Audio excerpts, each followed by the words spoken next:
प्यारे पिता प्रभु परमेश्वर, आज का हमारे मुख्य वक्ता पुष्कर अनंत कंडुलना को प्रभु परमेश्वर तेरे हाथ में देते हैं।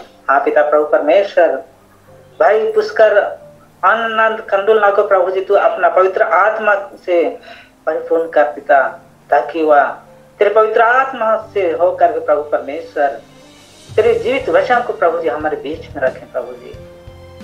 और प्रभु हम तेरे जीवित वचन को ग्रहण करने पाए। हाँ खुदावन परमेश्वर, तेरा वचन कहता है कि मसीह को अपने हृदय में अधिक से बसने दो। प्यारे पिता प्रभु परमेश्वर, तुझसे प्रार्थना करते हैं पिता कि आज की रात्रि में प्रभु जी, हाँ प्रभु, तेरा दास भाई पुष्कर अनंत के द्वारा प्रभु जी जो जीवित वचन बताया जाए प्रभु परमेश्वर, वह हमारे हृदय में वास कर जाए प्रभु परमेश्वर। और प्रभु परमेश्वर, हम सब तेरे वचन को लेते हुए आगे जीवन में प्रभु जी बढ़ने पाए। हाँ खुदावन परमेश्वर, इसलिए भाई पुष्कर अनंत को तेरे पवित्र हाथ में देते हैं पिता। प्रभु तू उसका अगुवाई कर प्रभु जी। इसी तरह प्रभु जी हमारे आज के प्रभु परमेश्वर वचन प्रेयर में भाई तपन वर्षिप में अगुवाई करेंगे प्रभु परमेश्वर। हाँ प्रभु, उनको भी तू अपना पवित्र आत्मा से भरते, ताकि वह आत्मा और सच्चे से प्रभु तेरी आराधना के गीतों को गाने पाए प्रभु जी। और प्रभु परमेश्वर, आराधना के द्वारा प्रभु जी हम सब तेरे निकट में आने पाए प्रभु जी। हाँ प्यारे पिता प्रभु परमेश्वर, आज की इस वचन प्रेयर को प्रभु जी तो शुरू से अंत तक प्रभु जी अपना नियंत्रण में रख पिता। हाँ प्रभु परमेश्वर, आज की वचन प्रेयर में जितने भी वचन सुनाया जाएगा प्रभु जी, तेरी महिमा के गीत गाया जाए प्रभु परमेश्वर। हाँ प्रभु, सबका आवाज प्रभु परमेश्वर, हाँ प्रभु, जितने जुड़े हैं एक दूसरे के तक प्रभु जी स्पष्ट रूप से पहुंचने पाए पिता। हाँ प्रभु जी, हम सबों का मोबाइल का नेटवर्क प्रभु परमेश्वर, हाँ प्रभु, अच्छी से काम करे, किसी प्रकार का गड़बड़ी ना हो प्रभु जी। हाँ प्रभु परमेश्वर, आज की वचन सुनने में प्रभु जी किसी प्रकार का बाधा होने ना पाए प्रभु परमेश्वर। प्यारे पिता प्रभु परमेश्वर, ये सुंदर समय हमें दिया है पिता। हाँ प्रभु, आज के सुंदर समय के लिए प्रभु जी तुझे फिर से धन्यवाद देते हैं। प्यारे पिता प्रभु परमेश्वर, तेरा वचन जीवनदायक वचन है प्रभु जी। हाँ प्रभु जी, जिस वचन को सुनने के लिए प्रभु जी हम संग हो प्रभु जी, तू ही हमारे हर एक की अगुवाई कर पिता। हाँ प्रभु परमेश्वर, भाई आमोस को भी तेरे हाथ में देते हैं पिता। प्यारे पिता, वह प्रभु परमेश्वर इस वचन का प्रभु जी संचालन करता है प्रभु जी, तू ही उसको अगुवाई कर प्रभु जी संचालन करने में। प्यारे पिता प्रभु परमेश्वर, सभी बातों के लिए तुझे धन्यवाद देते हैं, सभी बातों को तेरे हाथ में दे देते हैं पिता। और ये दिन हमारी विनती हमारे उद्धारकर्ता यीशु मसीह के नाम में मांगते हैं, दया से सुनिए और स्वर्ग राज में ग्रहण कीजिए। आमीन।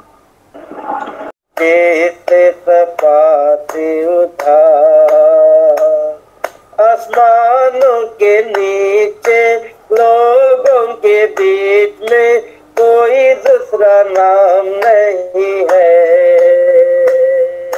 यीशु का नाम है सारे जमीन पर जैसे पाते उधार। जो लावे ईमान यीशु के नाम पर जिंदा हमेशा रहेगा। यीशु ही राह है, यीशु ही हक है, और है वह जिंदगी अपनी। यीशु का नाम है सारे जमीन पर जीते पाते उधार। आसमानों के नीचे लोगों के बीच में कोई दूसरा नाम नहीं है, यीशु का नाम है सारे जमीन पर जीते पाते उधार। सच में हमारा प्रभु यीशु मसीह का ही नाम है जिसके द्वारा सभी कोई का उद्धार होता, सभी कोई जीवन को प्राप्त करते, अनंत जीवन को प्राप्त करते। वो हमारे लिए दुनिया में आया, लहू बहाया और हमारे हमारे लिए उन्होंने जीवन दिया है ताकि हमें वो जीवन मिले। इसी के बगल में हम लोग निकालेंगे, मेरे प्रभु तू है कुम्हार, सृष्टि का करता है तू, मैं मिट्टी हूँ हाथों में तेरे, ढाल अपने सांचे में तू। सच में हमारा परमेश्वर, हमारा सृष्टिकर्ता परमेश्वर है, हमें अपने हाथों से रचा है, हमें बनाया है, और हम निरंतर हमारी समर्पणा उसकी दृष्टि में बनी रहती है। वो हमें कभी नहीं छोड़ता, हमें कभी नहीं त्यागता। आइए उस परमेश्वर को हम अपना जीवन दे दे और उससे कहे कि हम मिट्टी है, तू जैसा हमें बनाना चाहता है वैसे बना। आइए इस गीत को गाएंगे, प्रभु को महिमा देंगे। मेरे प्रभु तू है कुम्हार, सृष्टि का करता है तू, मैं मिट्टी हूँ हाथों में तेरे, ढाल अपने सांचे में तू। मेरे प्रभु तू है कुम्हार, सृष्टि का करता है तू, मैं मिट्टी हूँ हाथों में तेरे, ढाल अपने सांचे में तू। मुझ में नहीं कोई तू भी प्रभु, सन्मुख तेरे आ सकूं, महिमा से अपनी भर दे मुझे, जीवन का सोता बनूं। मुझ में नहीं कोई तू भी प्रभु, सन्मुख तेरे आ सकूं, महिमा से अपनी भर दे मुझे, जीवन का सोता बनूं। आत्मा अपनी मेरे द्वारा जग में बहा दे तू, मैं मिट्टी हूँ हाथों में तेरे, ढाल अपने सांचे में तू। मेरे प्रभु तू है कुम्हार, सृष्टि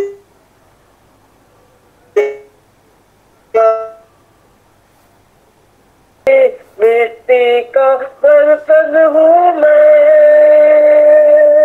काली हूँ मुझको भर दे प्रभु, भरपूर हो जाऊं मैं, बंधन सब तोड़ के आजाद कर, मार्ग दिखा दे तू।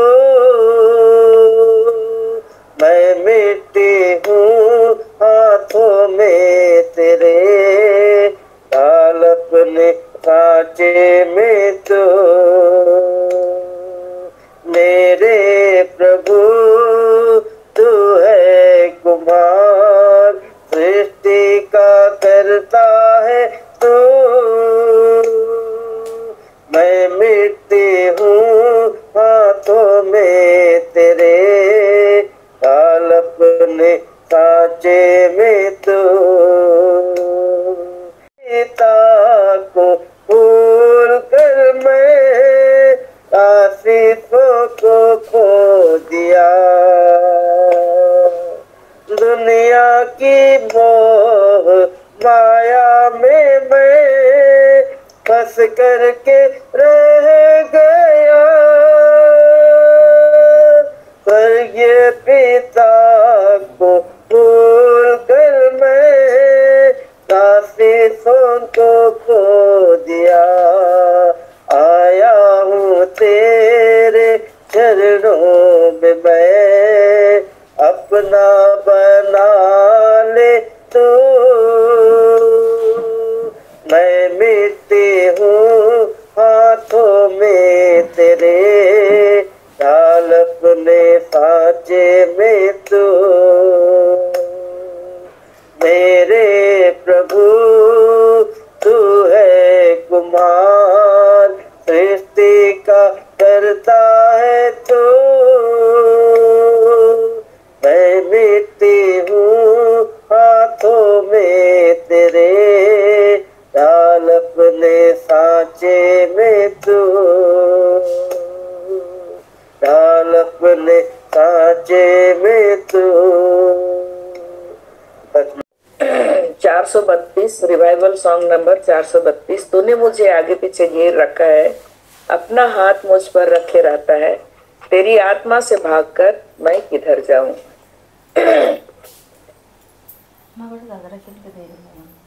तूने मुझे आगे पीछे घेर रखा है, अपना हाथ मुझ पर रखे रहता है। तूने मुझे आगे पीछे घेर रखा है, अपना हाथ मुझ पर रखे रहता है। तेरी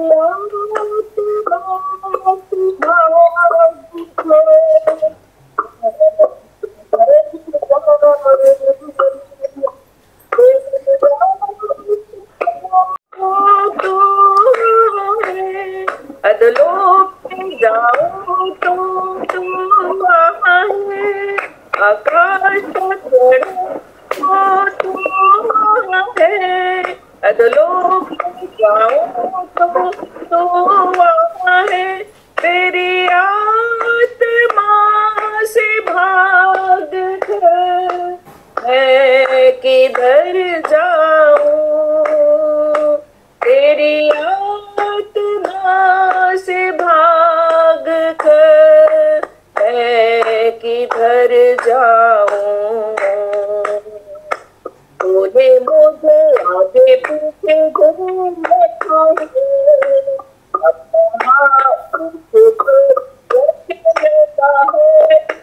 तूने मुझे आगे पीछे घूम रखा है, अपना हाथ मुझ पर रखे रहता है। तेरी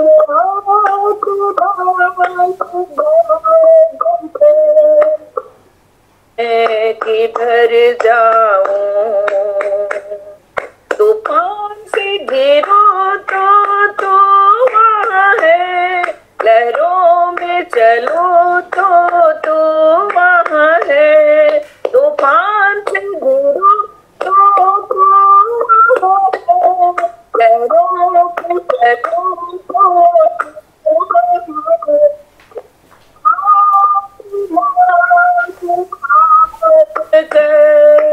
मैं किधर जाऊं।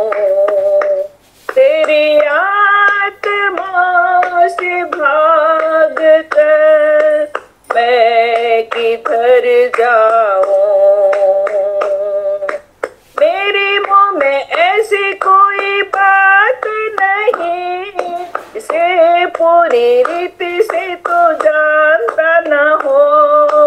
मेरे मुंह में ऐसी कोई बात नहीं, इसे पूरी रीति से तो जानता न हो। तेरी आत्मा से भाग कर मैं किधर जाऊं।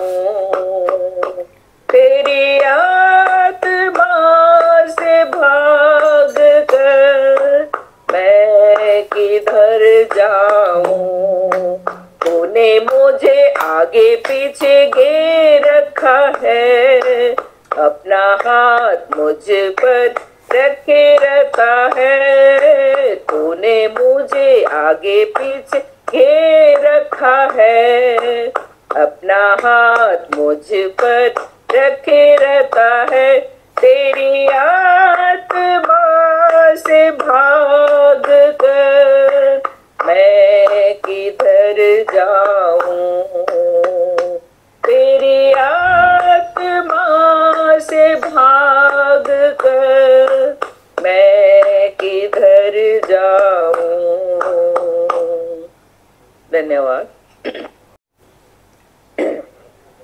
नीति वचन 3:11 में कहता है, हे मेरे पुत्र, यहोवा की शिक्षा पर मुंह मत मोड़ना, यदि वह डांटे तो बुरा न मानना।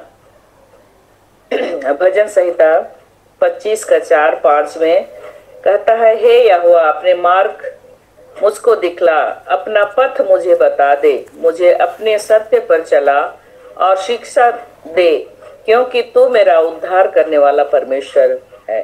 धन्यवाद धन्यवाद देते हैं पिता परमेश्वर इस रात्रि काल की घड़ी में। प्रभु जी तेरे नाम की महिमा स्तुति और धन्यवाद करते हैं प्रभु जी। हर एक का धन्यवादी मन को ग्रहण कर प्रेम प्रभु जी। दयालु पिता परमेश्वर हर एक के मन अंतःकरण को प्रभु जी तो खोल दे पिता परमेश्वर, ताकि हम तेरे पवित्र वचन को प्रभु जी अपने अपने हृदय में रोपने पाए पिता, और उस वचन प्रभु हमारे जीवन में कार्यकारी होने पाए प्रभु जी, अधिक फल लाने पाएंगे प्रेम प्रभु जी। ऐसा हमें मन दे, जीवन दे पिता, ताकि हमारा जीवन तेरी ही महिमा भक्ति गवाह के लिए होने पाए। दयालु प्रेम प्रभु जी, जितने भी जुड़े हैं सबों को तेरे पवित्र लुहान हाथ में सौंपते हैं प्रभु जी। हर एक को प्रभु जी तू अपनी अनुग्रह रूपी हाथों को पसारे रख परमेश्वर, ताकि हर एक का जीवन प्रभु जी सचमुच तेरे ही अनुगामी होने पाए प्रेम प्रभु जी। दयालु पिता परमेश्वर, अनुग्रहकारी पिता, वचन सुनाने वालों के संग साथ रह प्रेम प्रभु जी, उन्हें तो और भी अधिक आशीषों की भरपूरी दे पिता परमेश्वर, ताकि वो प्रभु जी तेरे ही अनुग्रह से प्रभु जी वचन को प्रचार करने पाए प्रभु जी, और वो वचन प्रभु जी फलने फूलने योग्य होने पाए पिता परमेश्वर। दयालु प्रेम प्रभु जी, इस रात्रि काल की घड़ी में हर एक के संग साथ हो प्रभु जी। प्रभु जी हमारे जीवन से प्रभु जी निद्रा को तू दूर कर परमेश्वर। जब तक प्रभु जी हम तेरे निकटता में रहते हैं प्रभु जी, हमें ऐसा मन दे, जीवन दे पिता परमेश्वर, ताकि हमारा जीवन प्रभु सचमुच तेरे अनुग्रह के आभारी होने पाए दयालु पिता परमेश्वर। और हम कहाँ तक निवेदन करें, हमारी प्रार्थना तेरे पुत्र यीशु ख्रिस्ट के नाम से मांगते हैं, सुन और स्वर्गराज में ग्रहण कर दे, आमीन। प्यार से हमें बुलाता है और हम उसकी आवाज इस प्रकार कहता है कि मेरी भेड़ें मेरी आवाज पहचानती है। हमको हमारा अच्छा चरवाहा है, हम उसकी भेड़ें हैं, तो हम उसकी आवाज को निश्चय सुने और उसके पीछे हम लोग चले। तो सुंदर आराधना के लिए धन्यवाद हो। फिर से प्रभु ये अवसर और मौका दिया कि हम उसके संग मिलकर प्रभु के वचन को सुनेंगे, सीखेंगे। तो हम उन्हें बहुत बहुत धन्यवाद देते हैं कि हमारे आमंत्रण को फिर से स्वीकार किए और हम निश्चय लगातार हमारे साथ जुड़ते हैं और गीतों के द्वारा, प्रार्थना के द्वारा, वचन के द्वारा हमें अगुवाई देते हैं। हम धन्यवाद देते हैं। आइए हम लोग आगे का समय उन्हें देते हैं और हम पूरे मंडली होके हम फिर से बहुत धन्यवाद देते हैं। सबों को धन्यवाद सुंदर समय के लिए, और एक साथ सबों को फिर से यीशु सहाय, यीशु सहाय। सबों का प्रेम इसी तरह बना रहे तो हम बहुत ही आनंदित और खुशी हम सबों को होती है। प्रभु को धन्यवाद हो, फिर से एक सुंदर समय को प्रभु ने हम सबों को दिया है कि हम एक साथ मिल करके प्रभु की स्तुति और महिमा करने पाते हैं। आज देखिए दोनों हमारे वर्शिपर हैं, भाई प्रफुल्ल खाखा भी आज उपस्थित नहीं हो पाए हैं और भाई तपन भी। तो मैं भी, आप लोग अच्छा गाना को तो गाए आप लोग, लेकिन मैं भी एक गीत को गाना चाहता हूँ ताकि मैं भी अपनी स्तुति और महिमा जो परमेश्वर पिता को हमें देनी है उसमें मैं भी अपना योगदान देना चाहता हूँ। तो आइए हम, एक भजन गीत है, सादरी से है, हम लोग उस गीत में होकर के प्रभु की स्तुति महिमा करेंगे और उसके बाद हम वचन में जाएंगे।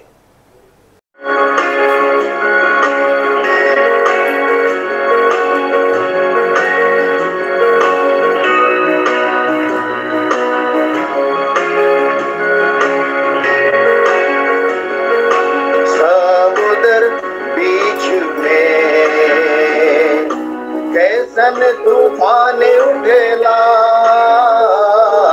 नदी अगर बीच में, कैसन तूफान उठेला जीवन डोंगा मोर हिलो डोलो, प्रभु मोहे के ले चलेला, जीवन डोंगा मोर हिलो डोलो, यीशु मोहे के ले चलेला, समुद्र बीच में कैसन तूफान उठेला नदी अगर बीच में, कैसन तूफान उठेला, जीवन डोंगा मोर हिलो डोलो, प्रभु मोहे के ले चलेला, जीवन डोंगा मोर हिलो डोलो, यीशु मोहे के ले चलेला।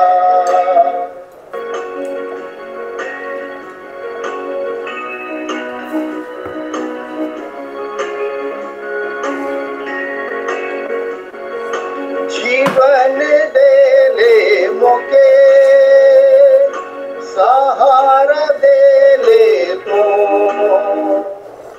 जीवन दे ले मोके, सहारा दे ले तो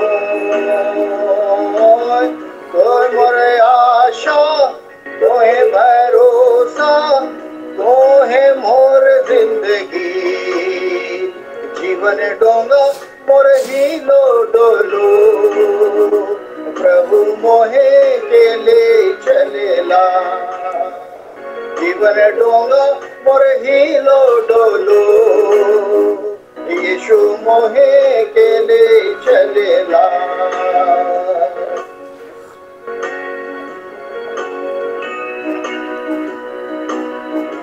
चंगाई दे ले मोके, छुटकारा दे ले तो, चंगाई दे ले मोके, छुटकारा दे ले तो है मार्ग सत्य, तो है मोर जिंदगी, जीवन डोंगा मोर हिलो डोलो, प्रभु मोहे के ले चलेला, जीवन डोंगा मोर हिलो डोलो, यीशु मोहे के ले चलेला।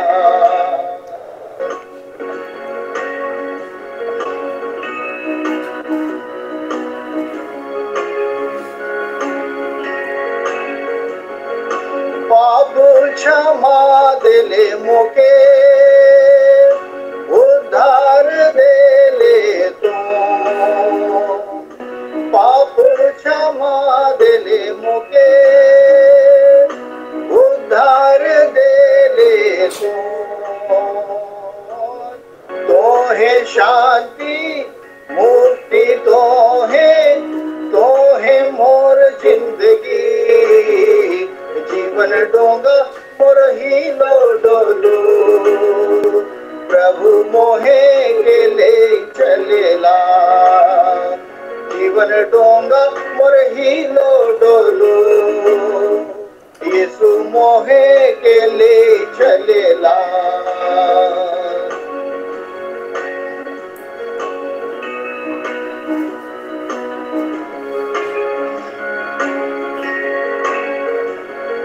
हमर ले दुख उठा ले, मृत्यु भी सह ले तू, हमर ले दुख उठा ले, मृत्यु भी सह ले तू,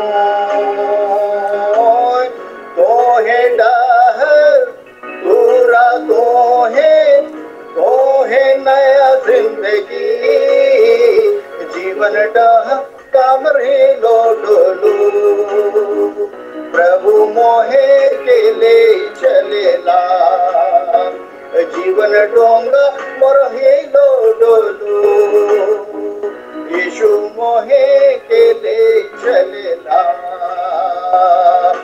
समुद्र बीच में कैसन तूफान उठेला, नदिया के बीच में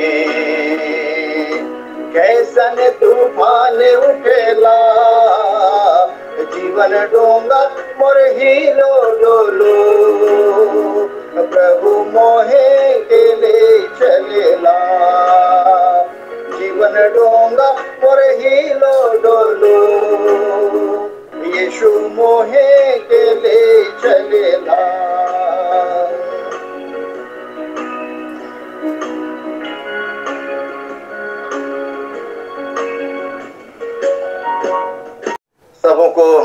शांति से सुनने के लिए धन्यवाद। प्रभु को धन्यवाद हो।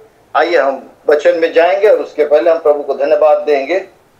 त्रिएक सर्वशक्तिमान ईश्वर दयालु पिता, आपकी महान दया करुणा प्रेम के लिए धन्यवाद देते हैं। सुंदर समय को आपने दिया कि हम आपकी स्तुति और महिमा करते हुए, जो आप सामर्थी हैं, परम प्रधान हैं, पराक्रमी हैं, अद्भुत युक्ति करने वाले हैं, हाँ पिता, सदा का राजा, उसी जीवित परमेश्वर को हम स्मरण करते हुए इस घड़ी जो वॉच नाइट में होकर के हम आपके वचन के साथ चलते, आपकी स्तुति महिमा करते हैं। सारी बातों में हम आपको स्मरण करते हुए आपकी उपस्थिति को चाहते हैं पिता, ताकि हम जब आपके वचनों को पढ़ेंगे, सुनेंगे, मनन करेंगे, उसमें चलेंगे फिरेंगे, हाँ पिता, आप स्वयं बोलिए और बातचीत कीजिए। वचन की गंभीरता, वचन की गहराई और हर एक छुपी हुई राज रहस्य की बातें, सबको जब तक आप नहीं कहेंगे वो हम नहीं समझ पाते। इसलिए पिता, आप स्वयं बोलिए और बातचीत कीजिए, ताकि हर एक ऐसी छिपी हुई बातों को हम जानने सके, समझने सके और वचन को अपने मन, आत्मा, हृदय में रखने, ठहराने पाए,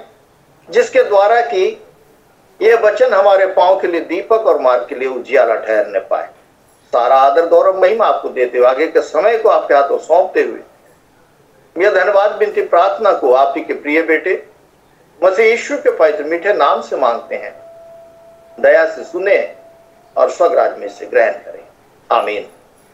आइए मेरे प्रियो, आज के लिए जिस वचन को मैंने देखा है या जो मुझको अगुवाई में मिली है, वो वचन हम लोगों को मिलता है भजन संहिता 71, भजन संहिता 71 और उसका पद संख्या 15, 16 और 17, 18।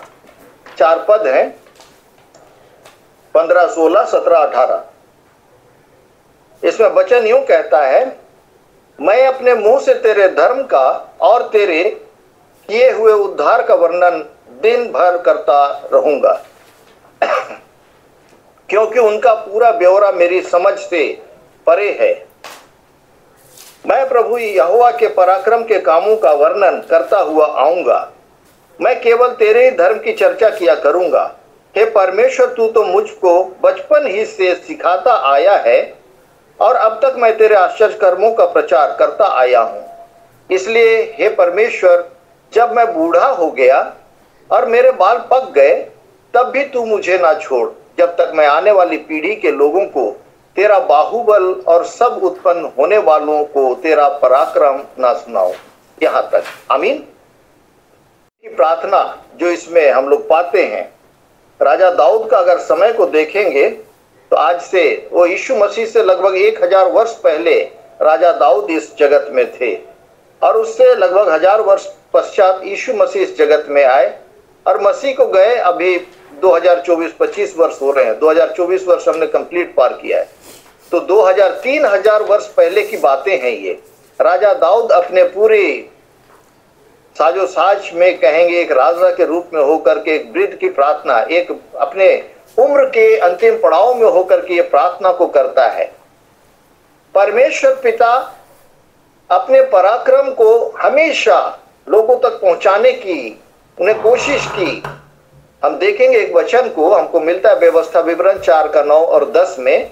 वहां वचन हमको यूं कहता है कि परमेश्वर अपना परिचय को किस तरह से मनुष्यों के बीच में बना के रखना चाहता है।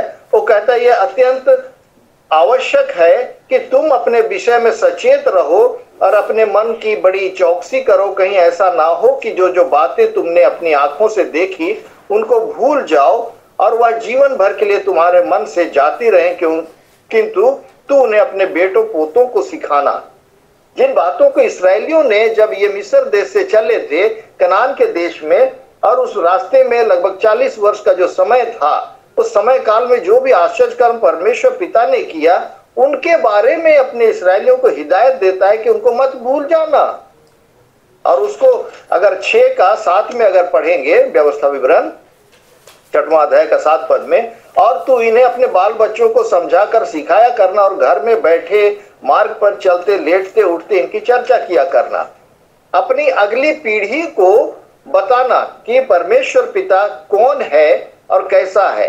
अगर इसका भविष्यवाणी की बातों को देखेंगे तो यशायाह नबी के पुस्तक में हम लोग सभी जानते हैं, यशायाह उसका 9 में लिखता है कि जब परमेश्वर पिता का ये भविष्यवक्ता यशायाह ने 9 अध्याय का 6 में लिखता है, क्योंकि हमारे लिए एक बालक उत्पन्न हुआ, हमें एक पुत्र दिया गया है और प्रभुता उसके कांधे पर होगी। उसका नाम अद्भुत युक्ति करने वाला, पराक्रमी परमेश्वर, अनंत काल का पिता और शांति का राजकुमार रखा जाएगा। हुए आए और इसी को आज कहता, मूसा से कहता है कि ये बातों को हमेशा स्मरण रखना, कहीं ऐसा ना हो कि मेरा जो एक परिचय है इसको सारे लोग भूल जाएं और मुझको एक किनारे कर दें। आज भी वो हमारे साथ है। इसलिए 10 पद को देखेंगे, व्यवस्था 4 का 10 को, विशेष करके उस दिन की बातें जिसमें तुम होरेब के पास अपने परमेश्वर यहोवा के सामने खड़े थे, जब यहोवा ने मुझसे कहा था उन लोगों को मेरे पास इकट्ठा कर कि मैं उन्हें अपने वचन सुनाऊं, जिससे वे सीखें, ताकि जितने दिन वे पृथ्वी पर जीवित रहे उतने दिन मेरा भय मानते रहे और अपने बाल बच्चों को भी यही सिखाएं। परमेश्वर का भय मानना बुद्धि का आरंभ है। परमेश्वर का भय मानना बुद्धि का मूल है। और जब यही परमेश्वर जो अपना एक परिचय को अपने लोगों के बीच में इस्राएलियों को दिया था, उस बात को परमेश्वर अगर लोग उसको भूल जाए तो परमेश्वर की जो उपस्थिति है, उसका जो पराक्रम है, उसका जो प्रेम है, उसका जो समर्पण है, इनसे मनुष्य चूक जाता है, छूट जाता है।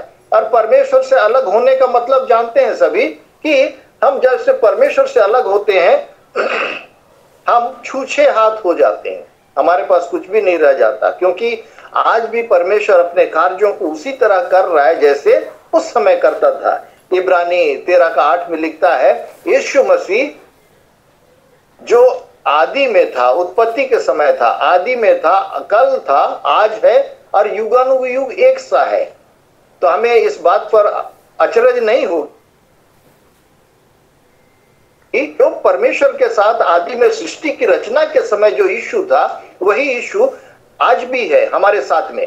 और आने वाले दिन में जब न्याय का दिन हम प्रवेश करेंगे, उस दिन भी वही परमेश्वर, वही प्रभु यीशु हमारे निकट रहेंगे। जब हम न्यायकर्ता का कैरेक्टर को जानते हैं तो हम अपने हमारे जीवन में अपने कई सारे बातों में हमें परिवर्तन लाना होगा, ताकि हम उसके साथ होकर के चले और हम एक अच्छे समय को जो प्रभु ने हमें देना चाहता है, मीन्स भरपूरी का जीवन, भय का जीवन और भरपूरी का जीवन, ये सब बातों को हम देखने पाए। इसीलिए आज प्रभु परमेश्वर हम सबों से कहता है कि हमें जो जिम्मेवारी दी गई है उन्हें हम सबों को पूरी करनी है। और इसीलिए अपने जो पराक्रम की बातों को हमें बताता है, ताकि हम उसके वचन में होकर के चले फिरे और तमाम बातों में हम सफलता और कामयाबियों को देखें। यदि हम ज्वलंत ना रहें तो हम सिर्फ अपने अस्तित्व को बचाने में ही लगे रहेंगे, परंतु हमें दूसरों की भी चिंता करनी है। अपने आप पर रोने से अच्छा है कि हम कमर बांधें, प्रभु के सम्मुख आएं और शिकायत की जगह धन्यवाद अर्पण करें। और इस जगह एक और बात आती है कि शैतान दुष्टात्माओं के भय से कहीं अधिक आसान है प्रभु के भय में जीना। लेकिन आज हम शैतान और दुष्टात्माओं के भय से होकर के जीते हैं। हमें प्रभु के भय में जीना हमारे जीवन को बहुत आसान कर देता है कि हमें उनसे डरने से कहीं आसान है हमें प्रभु के भय में जीना। और इसी तरह आज हम परमेश्वर की रचना को हम जानते हैं, उसकी महानता को हम जानते हैं, उसके प्रेम को जानते हैं, उसका सामर्थ को जानते हैं, उसका प्रभाव को जानते हैं और उसका अधिकार को भी हम जानते हैं। वो इकलौता परमेश्वर आज भी जीवित है और वही आज हमारे लिए वो सारे बड़े बड़े कार्यों को करना जानता है जो हमारे लिए आवश्यक है। हर एक खोजी के लिए वो एक सफल जीवन देने में वायदा जो करता है उसके लिए वो पूरा भी करता है। आज हम इस माह 2025 के फरवरी माह के अंतिम बुधवार में हैं और इसी माह में हम लोग जानते हैं, हम लोग बिलसेरेंग डुमरगढ़ी ख्रिस्तान डेरा का एक मेला को भी हम लोग जानते हैं, 1 फरवरी को मनाया जाता है। इस दिन भी परमेश्वर ने आज जो मैं गीत गाया उसी के एवज में गाया था। समुद्र बीच में कैसन तूफान उठेला, नदिया के बीच में कैसा तूफान उठेला, जीवन डोंगा मोर हिलो डोलो, प्रभु मोय के ले चलेला। हमारा जीवन कैसा था, उसका अगर इतिहास को अगर की बातें बताया जाता है, जब सिपाही विद्रोह हुआ था और उत्तर प्रदेश के मेरठ से आरंभ होकर के नीचे झांसी, कानपुर होते हुए वो इधर पश्चिम पूरब की ओर बढ़ा था और पूरब में आते आते हमारे झारखंड में भी पहुंचा था। उनका विरोध था अंग्रेजों के पीछे बगावत करना, अंग्रेजों के विरुद्ध में। और इसी समय में हम जानते हैं 1845 ईस्वी में हमारे चारों मिशनरी रांची में थे, आए हुए थे, उनका प्रचार आरंभ हो गया था। बहुत सारे लोग बपतिस्मा ले लिए थे, वहां गिरजा घर बन गया था, वहां पर स्कूलें चल रही थी, चर्च चल रही थी और हेल्थ सेंटर भी, जो क्योंकि उनके पास विशेष था ज्ञान बुद्धि एजुकेशन की बातें और साथ ही मेडिकल की बातें, सेहत के लिए, स्वास्थ्य के लिए। तो ये सभी बातें चालू हो गई थी और इनको ये मालूम था ये भी परदेसी हैं, विदेशी लोग हैं और ये भी अंग्रेज हैं। उनको ये नहीं मालूम था ये मिशनरी जर्मन से हैं, लेकिन वो वही सोच रहे थे क्योंकि उनका बगावत था अंग्रेजों के विरुद्ध में, तो इसलिए वो धीरे धीरे वहां पहुंचने लगे। और इतने में हम जानते हैं कि वहां पर जो हॉस्टल था, बहुत सारे बच्चे जो बपतिस्मा पाए हुए अपना एजुकेशन, अपना पढ़ाई लिखाई कर रहे थे, वो हॉस्टलों में रहते हुए पढ़ाई लिखाई कर रहे थे। और आधी रात में बारिश का मौसम था, लगभग जुलाई अगस्त का समय था, और भारी बारिश में उनको लगा कि जो बगावत करने वाले जो हैं, आतंकी हैं, ये सब हमारे निकट आ रहे हैं। और उन्होंने जो बड़े लीडर्स थे उनके साथ होकर के उन्होंने आधी रात में अपना हॉस्टल को छोड़ करके ये दौड़ लगाए और अलग रास्ते से होकर के ये भागने लगे। और भागते भागते लगभग 38-40 किलोमीटर का दूरी है रांची से, ये बिलसरेंग जो है डूमरगढ़ी, ये वहां पहुंचे। तो मेरे प्रियो, जो इनका पीछा कर रहे थे उनको भी मालूम पड़ा और वे उनके पीछे लग गए और ये भी दौड़ रहे हैं, वो भी दौड़ रहे हैं। बारिश हो रही, रात का अंधेरा है, किधर रास्ता, किधर गड्ढा, किधर कुछ नहीं मालूम, सब दौड़ते चले जा रहे हैं, बच्चे भी हैं वहां।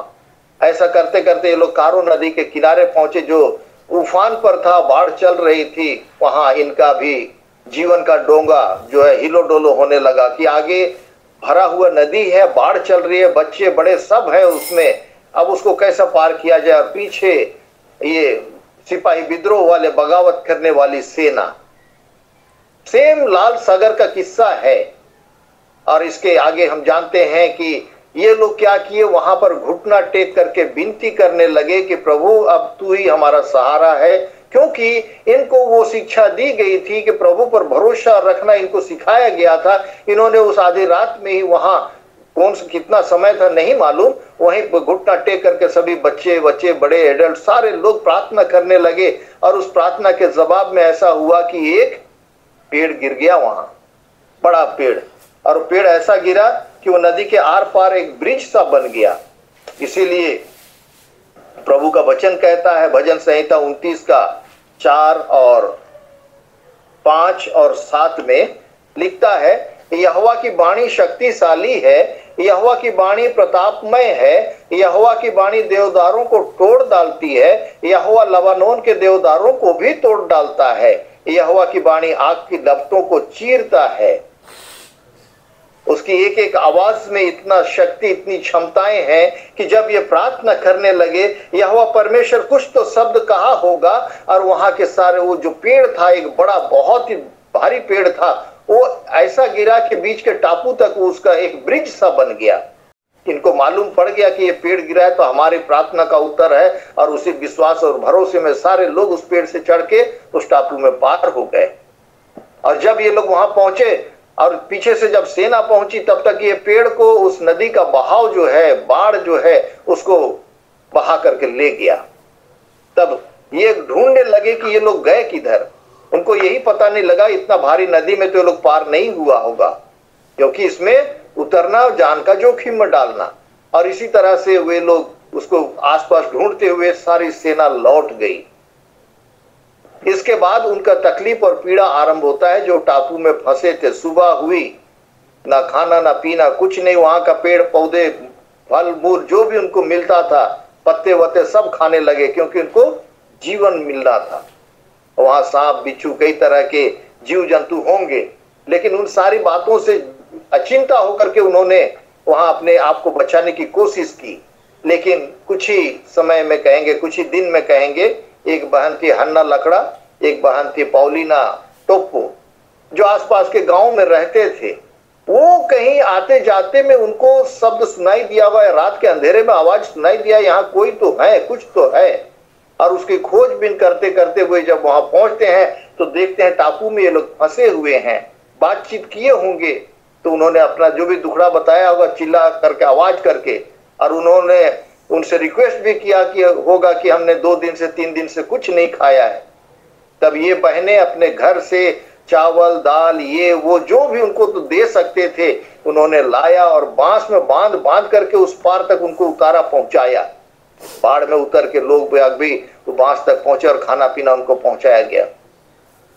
परमेश्वर जब व्यवस्था करता है, इसीलिए कहता है ना पहला पतरस 5:7 में, अपनी सारी चिंता यहोवा पर छोड़ क्योंकि उसको तुम्हारा ध्यान है।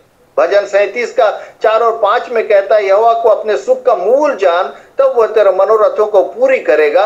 अपने मार्ग की चिंता यहोवा पर छोड़ और उस पर भरोसा रख।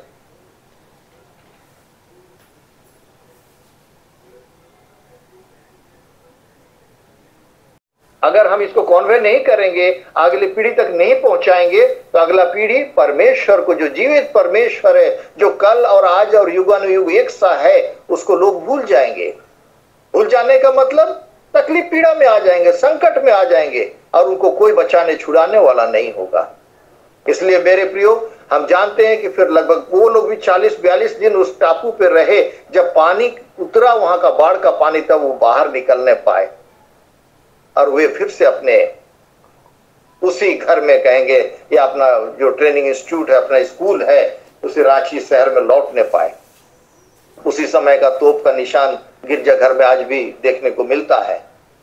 तो इस तरह का जो विद्रोह की बातें आई थी, इसीलिए परमेश्वर पिता अपने लोगों को चिता करके कहता है व्यवस्था विवरण में कि लेटते उठते चलते फिरते खाते पीते अपने बच्चों को सिखाया करना व्यवस्था की बातें, और परमेश्वर के हर एक जो आश्चर्य कर्म है उनको बताना आवश्यक है। आज राजा दाऊद एक वृद्ध होकर के वो आज उसकी चिंता करता है कि मैं अपने मुंह से तेरे धर्म का और तेरे किए हुए उद्धार का वर्णन दिन भर करता रहूंगा, और क्योंकि उनका पूरा ब्यौरा मेरी समझ से परे है। आज इसीलिए आज उसका इतिहास की सारी बातें, अगर हम यशायाह 40 का 26 को हम पढ़ेंगे, इसमें वचन हमको मिलता है कि अपनी आंखें ऊपर उठा करके देखो, किसने इनको सिरजा। वह इन गणों को गिन गिन कर निकालता, उन सबको नाम ले लेकर बुलाता है। वह ऐसा सामर्थी और अत्यंत बली है कि उनमें से कोई बिना आए नहीं रहता।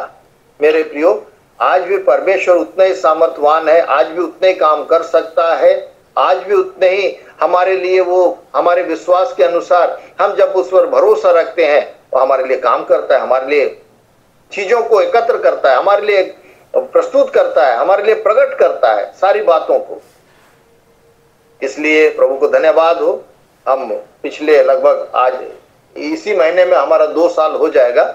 हम जीएल चर्च में यहाँ फरसा टोली में हमने भी एक फास्टिंग प्रेयर का ग्रुप हमने तैयार किया है। अभी 2 साल होने जा रहा है। ये 22 मार्च को शायद पहला बसम बुधवार था उस साल में, 2023 में 23, हाँ, उस दिन हमने प्रथम बार फास्टिंग प्रेयर को आरंभ किया था और 2 साल होने जा रहा है। तो हमारे जीवन में निराशा आई थी, लोग घटने लगे थे।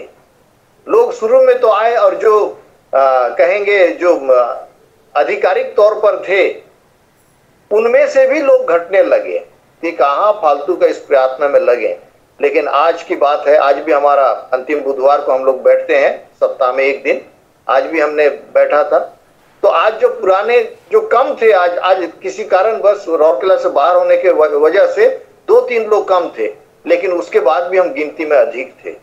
प्रभु को धन्यवाद हो कि अब लोगों के जहन में ये बातें प्रकट हो रही हैं कि हमें फास्टिंग प्रेयर में शामिल होना उचित है, आवश्यक है। क्योंकि जब तक हम प्रभु से संगति में नहीं रहेंगे, प्रभु के पराक्रम को, उसके सामर्थ को जब तक हम स्मरण नहीं करेंगे, उस पर भरोसा नहीं रखेंगे, हमारा जीवन व्यर्थ हो जाएगा। और आज मनुष्य का जीवन को कहें तो आज जोमेटो हमारे पास है और स्विगी हमारे पास है, अमेज़न है, हर तरह का गाड़ी घोड़ा सब कुछ आपको घर बैठे मिल सकता है। लेकिन इसमें आज मनुष्य इतना आलस हो गया है कि अपना समय 1 घंटे के लिए देने को कोई तैयार नहीं होता है। इसलिए मैं जिस जिस परिवारों में भी मैं जाता हूं, मेरा प्रथम यही रहता है कि आपके घर में प्रार्थना का वेदी है अथवा नहीं है। हम उस पराक्रम परमेश्वर को हम स्मरण करते हैं या नहीं करते हैं, परिवार होकर के। अकेले वाली बात अलग है, पारिवारिक रूप में हर घर में एक पारिवारिक प्रार्थना का वेदी होना चाहिए। और जब हम उस प्रार्थना के वेदी में होकर के प्रतिदिन परमेश्वर को धन्यवाद अगर कर सकते हैं, तो हमारे जीवन में बहुत सारी ऐसी बातें हैं जो प्रभु हमें पहले से आगाह कर देगा, पहले से हमें सूचित कर देगा हमें क्या करना है। जैसे इन बच्चों की बातों को हमने किया कि उनको आगाह कर दिया कि तुम्हें मारने पीटने के लिए आ रहे हैं, तुम यहाँ से निकलो और भागो यहाँ से। और उनके लिए अगुवाई भी दिया होगा कि तुम्हें किधर भागना है। मेरे प्रियो, आज हम भी ऐसी, मैंने जो गीत गाया, समुद्र बीच में कैसा तूफान उठेला, कहीं समुद्री सा तूफान उठता है और नदी के बीच में कैसा तूफान उठेला, कहीं नदियों की तरह छोटी तूफान भी उठती है। ये सब हमारे जीवन की बातें हैं। तूफान कहने से उस समुद्री तूफान को मैं एक बड़ी बड़ी समस्या के बारे में बताना चाह रहा हूं कि हमारे जीवन में बड़ी बड़ी समस्याएं आती हैं और वो बड़ी तूफान के रूप में, समुद्री तूफान के रूप में आता है, जो हमारे नाव को उलट पुलट करके गिरा देने, डूबा देने की कोशिश करता है। अगर हम अकेले हैं तो डूब जाएंगे, लेकिन यदि यहोवा परमेश्वर प्रभु यीशु मसीह अगर हमारे साथ हैं, हम उससे दुआ प्रार्थना करते हैं, तो हम जानते हैं कि जिस तरह से जब वो नाव में यीशु गिराशुनियों के देश को जा रहे थे, गलील में चढ़े थे और उसे कहते, अपने चेलों से कहते, चलो आओ हम उस पार चलें। गिराशुनियों के देश में जा रहे थे, तब आंधी और तूफान चली थी। यीशु पीछे गादी पर सो रहे थे और चेले आकर के उसको उठाए, जगाए, हे प्रभु तू यहाँ सो रहा है, हम तो देखो हमें बचा ले, हम तो नष्ट हुए जा रहे हैं। तब यीशु ने उन्हें डांटा था, क्या तुम्हें जरा सा भी विश्वास नहीं है? और उठ करके उन्होंने हाथ उठा करके कहा था, थम जा, शांत हो जा। और सारा तूफान थम गया। मेरे प्रियो, हमारे जीवन में भी बड़ी से बड़ी तूफान उठती है, छोटे से छोटे तूफान उठते हैं। हमारा नौकरी पेशे का जीवन, हमारा प्रमोशन नहीं होने का जीवन, हमारा तनख्वाह नहीं बढ़ने का समय, हमारे बच्चे अनागारिता में जी रहे हैं, वो सब समस्या, हमारी कुछ बीमारी है, कुछ समस्या पड़ोसी से नहीं बन रहा है, और कई तरह की ऐसी समस्याएं हैं जिससे हम घिर करके अपने उन तूफान में उलझ करके रख जाते हैं। आज भी प्रभु का वचन कहता है, एक और है अय्यूब का 9 का 5 से 10, अय्यूब की पुस्तक उसका 9 का 5 से 10 को भी हम लोग थोड़ा सुनेंगे।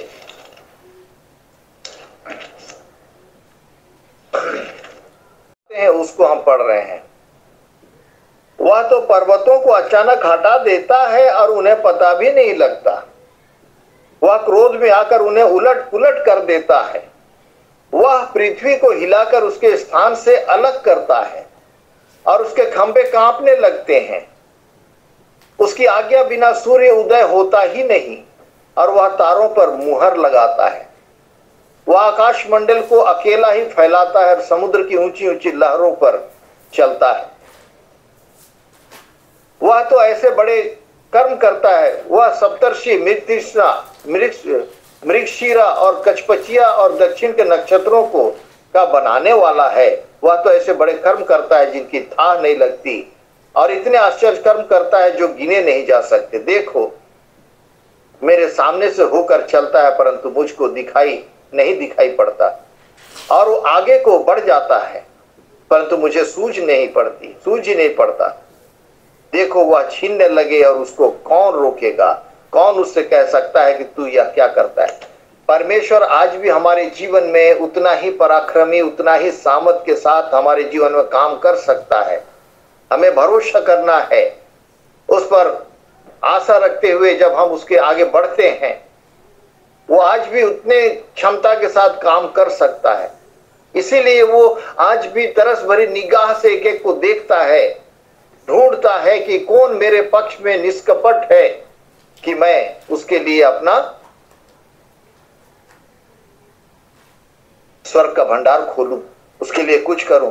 दूसरा इतिहास मेरे ख्याल से 16 का 9 में है कि उसकी नजर पृथ्वी पर इसलिए भटकती फिरती है कि वो लोगों को देखे कि किसका मन निष्कपट है मेरी ओर।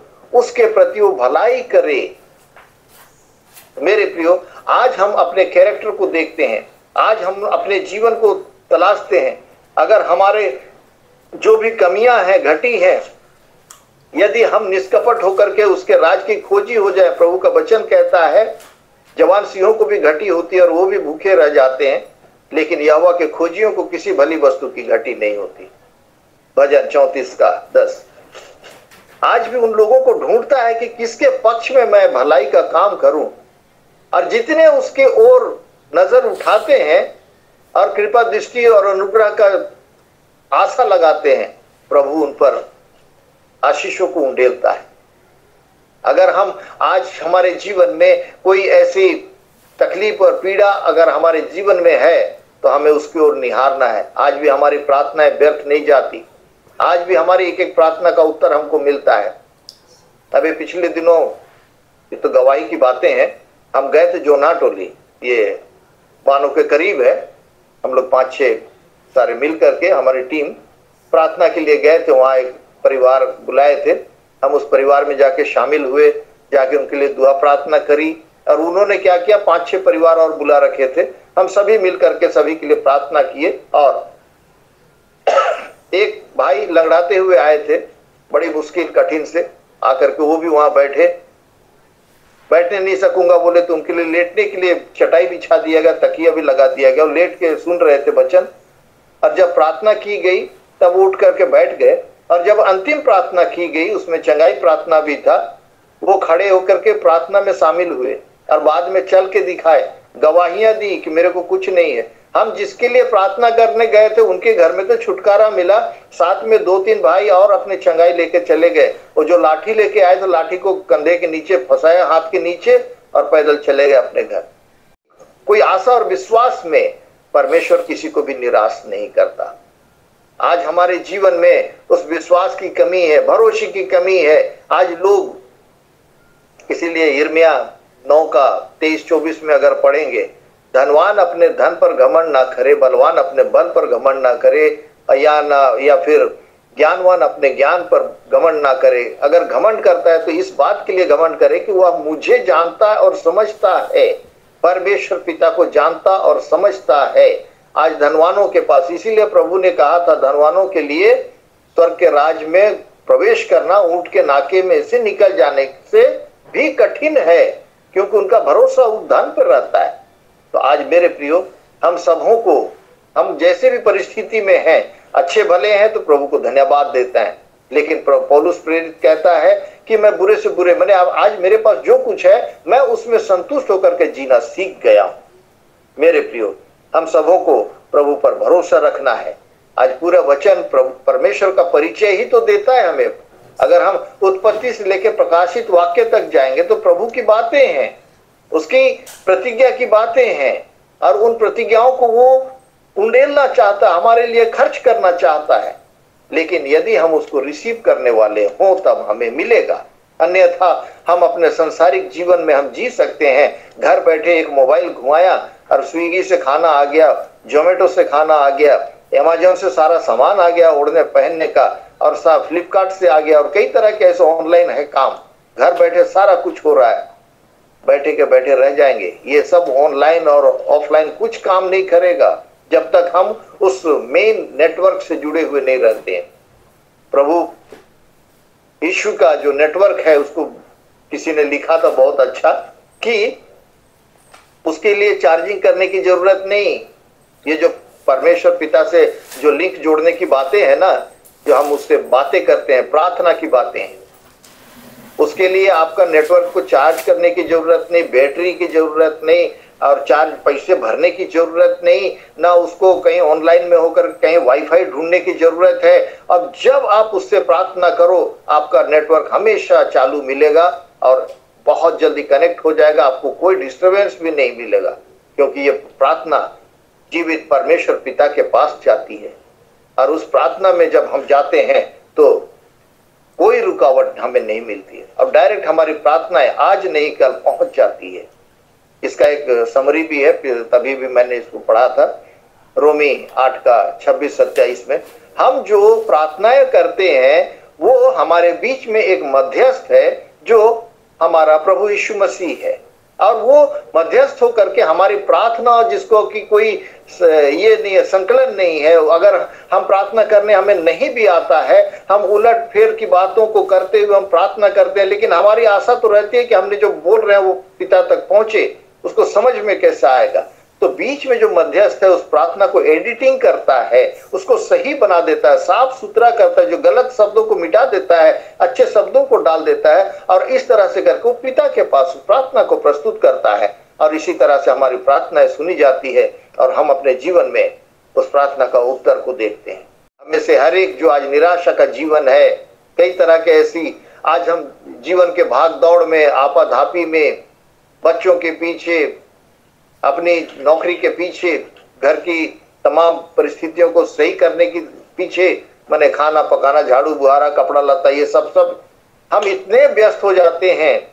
लेकिन प्रभु का वचन कहता है, जैसा हमने सुना व्यवस्था विवरण इसका 6 का 7 में, कि अपने बच्चों को सिखाया करना, ना सिर्फ बच्चों को सिखाया करना, उसी हिसाब से हमको भी पालन करना है। लेटते जागते, चलते फिरते, उठते बैठते उसके परमेश्वर पिता को स्मरण में रखना है, तब हमारा जीवन सफल और कामयाब होगा।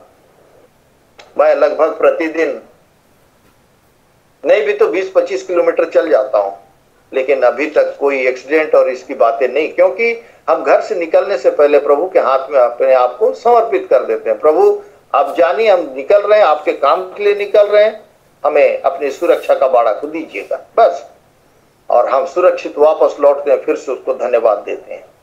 तो आज बहुत सारी बहनें हमारी जुड़ी हुई हैं, प्रेमंती, सुषमा, प्रेमी, ये सब बहनें, हम लोग अलग अलग ग्रुप में होकर के हम लोग चलते फिरते हैं।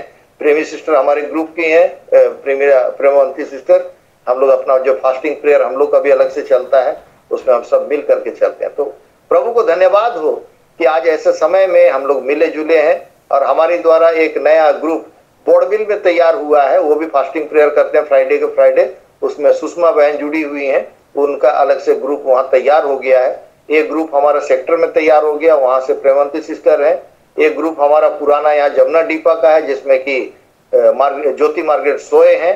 इस तरह से अलग अलग ग्रुप में होकर के, प्रार्थनाएं होकर के हम अपनी इस फास्टिंग प्रेयर को आगे बढ़ा रहे हैं।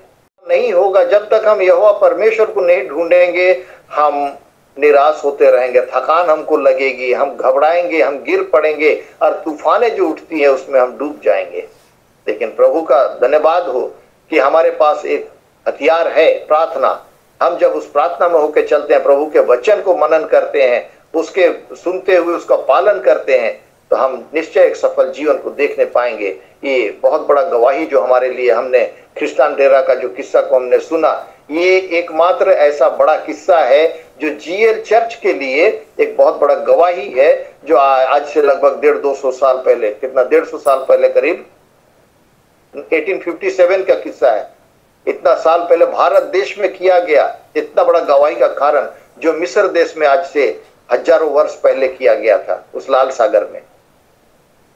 फिर भी हम जीएल चर्च में होकर के आज बहुत तेरे परिवार में, व्यक्तिगत जीवन में हम देखते हैं निराशा का जीवन। बस 2 घंटा का गिरजा कर लिया संडे का, और उसके बाद फुर्सत।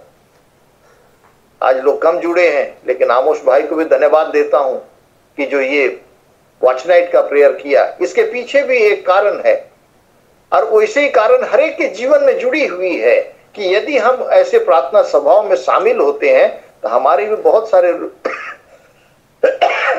रुके हुए काम सफल हो जाते हैं।